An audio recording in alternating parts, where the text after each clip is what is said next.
The world of professional cinematography is currently standing on the edge of a knife.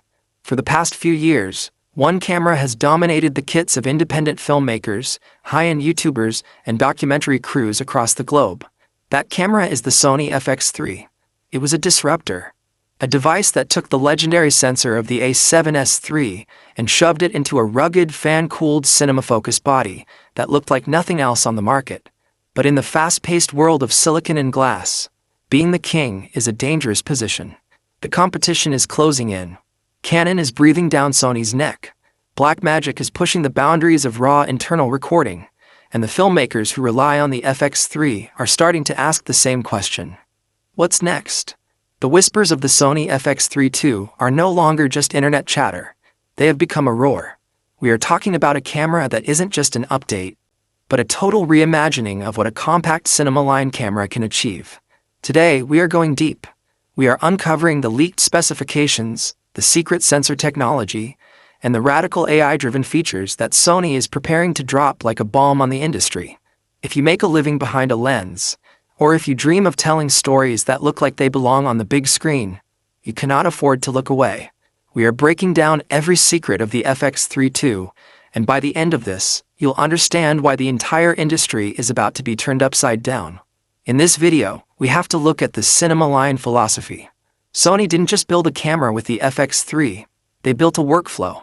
They gave us the XLR top handle, the tally lights, and the mounting points that eliminated the need for a bulky cage. But filmmakers are never satisfied, and they shouldn't be. The original FX3, as perfect as it seemed, had its limits. We wanted higher frame rates at higher resolutions. We wanted internal electronic ND filters. We wanted a way to manage the massive data of high bitrate recording without breaking the bank. Sony has been listening. The FX3 II is being engineered specifically to address the pain points of the modern solo shooter. It is being designed as the Mini Venice, a camera that carries the soul of a $60,000 Hollywood rig in a body you can fit in your backpack. Let's talk about the heart of the beast, the sensor. The rumors are swirling about a brand new global shutter, or near global stacked CMOS sensor. If Sony pulls this off, it changes everything. Imagine filming a high-speed car chase or a rapid pan across a skyscraper and seeing zero, absolutely zero, jello effect or rolling shutter distortion. This is the holy grail of cinematography. But it doesn't stop there.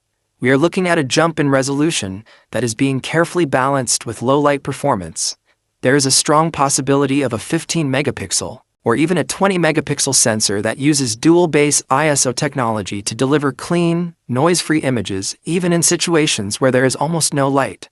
This is the night vision of cinema, allowing you to capture the world exactly as your eyes see it, without the grain that ruins professional footage. But the real revolution is happening in the brain of the camera. The FX3 II is expected to debut a dedicated AI processing unit, separate from the main image processor. This isn't just for autofocus.